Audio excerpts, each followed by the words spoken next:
क्या जीवन मूल्य भी समयानुसार रूपांतरित होते हैं? सत्यानंद, समय में जो पैदा होता है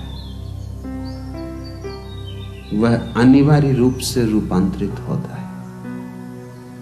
जीवन मूल्य भी समय की उत्पत्ति है, उपज है।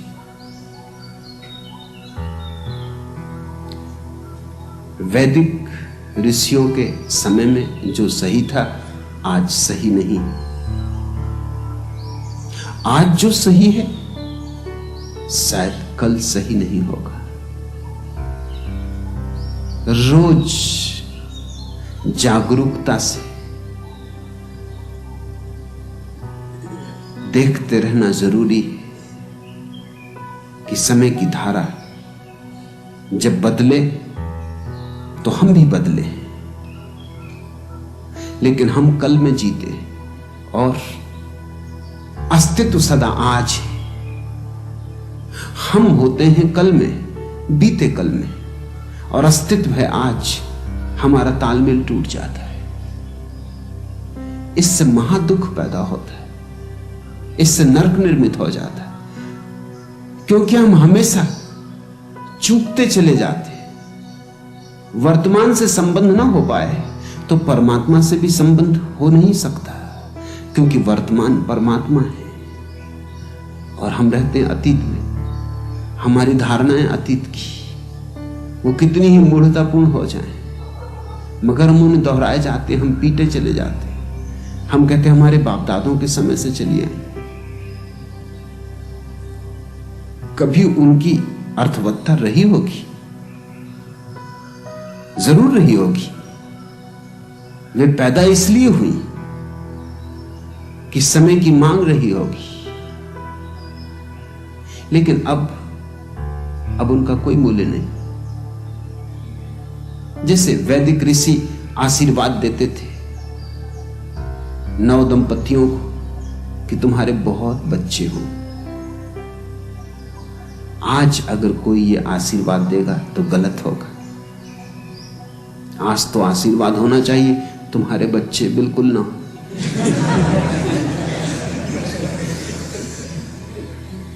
आज बहुत बच्चे हों ये आशीर्वाद नहीं है, ये तो अभिशाप हो जाएगा। समय बदल गया, स्थिति बदल गई। वैदिक ऋषियों के समय में पृथ्वी ज्यादा थी, लोग कम थे। आज पृथ्वी कम है और लोग ज्यादा हैं।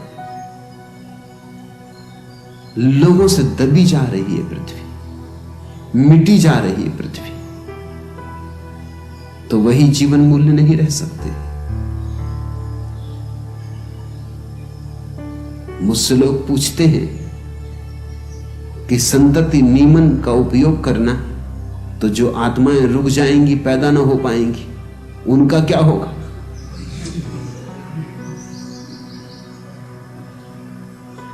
और क्या संतति नियमन करना हिंसात्मक नहीं? क्योंकि तुमने किसी को पैदा नहीं होने दिया, उसकी हत्या कर दी, होने के पहले ही हत्या कर दी।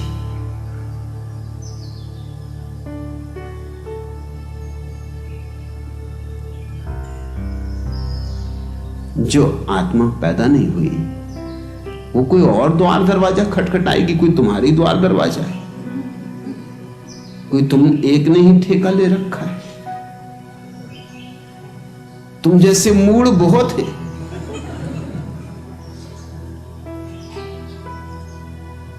और कोई ये एक ही पृथ्वी है। वैज्ञानिक कहते हैं इस तरह की कम से कम 50,000 पृथ्वियों पर जीवन, कम से कम 50,000, ज्यादा पर होगा लेकिन कम से कम 50,000 पर तो निश्चित है। तो तुम्हें क्या चिंता पड़ी? तुमने कौन सा ठेका लिया हुआ है आत्माओं को जन्माने का?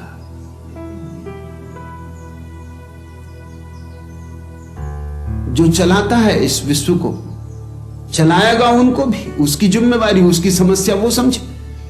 तुम क्या परमात्मा की समस्याएं हल करने बैठे हो?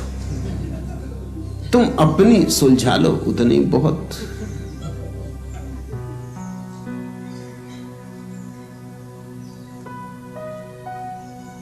लेकिन लोग तरह तरह के प्रश्न पूछते हैं सिर्फ इसलिए कि पुरानी धारणा किसी तरह बची रहे,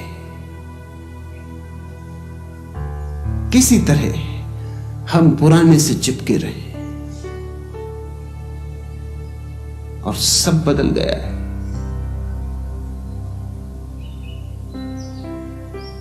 मुल्ला नसरुद्दीन कल मुझसे कह रहा था कल रात अकस्मात एक ब्यूटी गर्ल ने हमें रोका। हम समझे पहचानने में हो गया धोखा। हम कभी सुलभ लज्जा से दृष्टि झुकाए गुजर गए। कन्या के केस मारे गुस्से के बिखर गए। जोर जोर से चीखने लगी, शहर के जवां मर्दों आओ, इस शरीफ जादे से मुझको बचाओ। मैं अलकों में अवध की शाम, होठों पे बनारस की सुबह और चेहरे पे कश्मीर का पानी रखती हूं, फिर भी इस लफंगे ने मुझको नहीं छेड़ा। क्या मैं इसकी मां लगती हूं?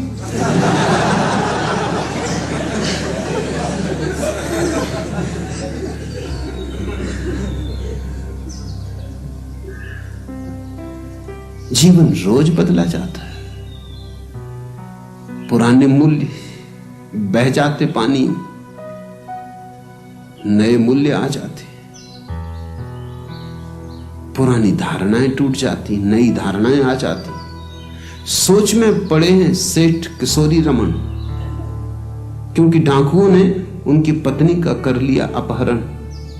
अब आया है पत्र उनके पास कि आप 1 किलो सोना गंदे नाले पर रख दीजिए, जो कि हमारे द्वारा स्वयं सहज लिया जाएगा, और यदि आपने ऐसा न किया तो आपकी सेठानी को वापस भेज दिया जाएगा।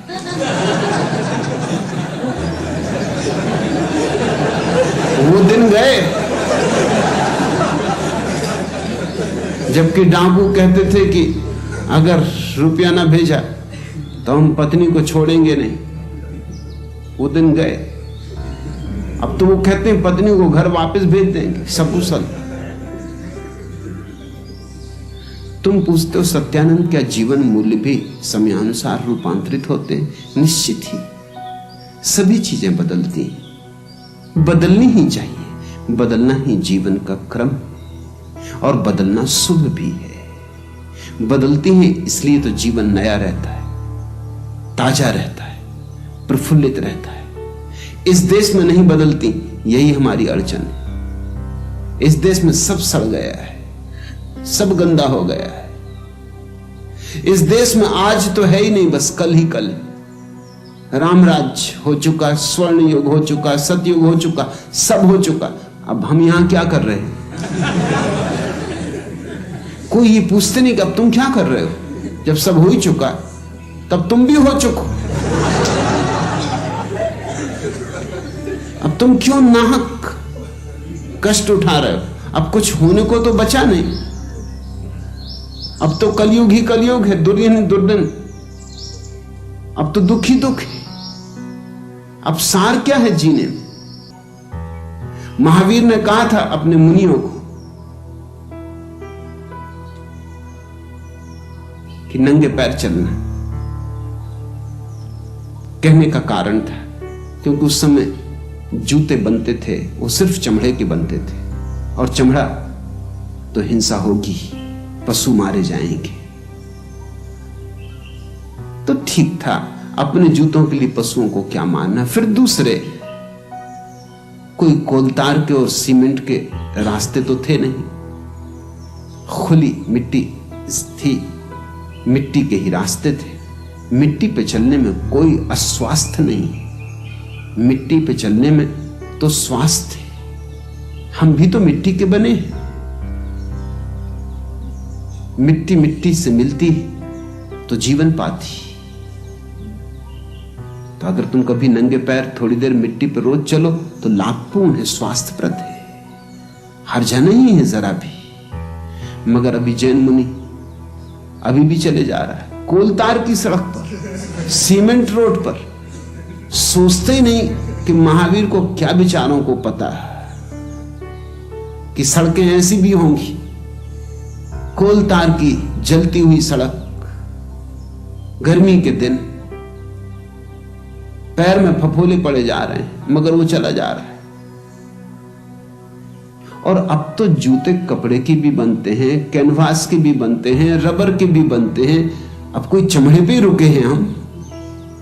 अब तो जूते में कोई हिंसा नहीं है। अगर महावीर वापस लौट आए तो मैं तुमसे पक्का कहता हूं, और कुछ पहने का ना पहने, जूते जरूर पहने।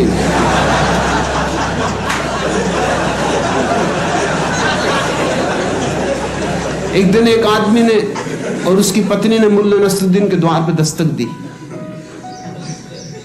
दरवाजा खोला, नसरुद्दीन ने झांक के देखा, पति पत्नी खड़े। पति पत्नी बहुत हचकचाए क्योंकि मुल्ला बिल्कुल नंगा था, जूते पहने था और टोप लगाया था, टाई भी बांध रखी थी। अब एकदम से जा भी नहीं सकते थे, अब आ ही गए।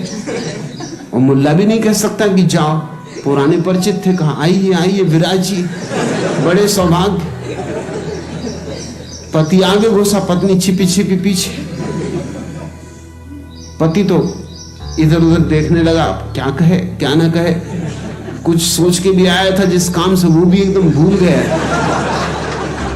ये नंगा आदमी, और बिल्कुल नंगा होता तो भी ठीक था कि टोपी लगाए, जूते भी पहने और टाई भी बांधे है, और बाकी सब चीजें नदारत,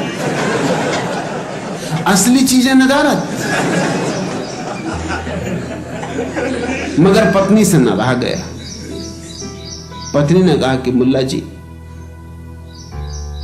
क्या मैं पूछ सकती हूं कि आप नंगे क्यों बैठे? मुल्ला ने कहा कि भाई, इस समय मुझे मिलने कोई आता ही नहीं। ये मेरे फुर्सत का समय, विश्राम का समय। सो घर में कोई है ही नहीं, तो अकेला अपने मस्त नग्न बैठता हूं, आराम करता हूं। अब दिन भर कसे कसे बेल्ट बांधे हुए हैं, पैंट बांधे हुए हैं, जैकेट पहने हुए हैं, कोट चढ़ाए हुए हैं, जान निकल जाती। तो जरा आराम कर रहा था, तो उसने कहा ये भी समझ में आ गया, तो फिर ये जूते और ये टाई और ये हैट ये क्यों पहने हुए हो? तो मुल्ला ने कहा कि ये इसलिए कि शायद भूले भट के कोई आ ही जाए। अब तुम ही आ गए। ऐसा कभी कभी कोई भूले भटके आ जाए। मैं तुमसे पक्का कहता हूं, महावीर अगर दोबारा हो तो जूते जरूर पहनेंगे। टाई और हैट की तो मैं नहीं कह सकता, वैसे अच्छा रहेगा। चटाई का हैट धूप धाप में बचाव भी करेगा, और चटाई में कोई हिंसा भी नहीं। जापानी ढंग का चटाई का हैट सुंदर रहेगा।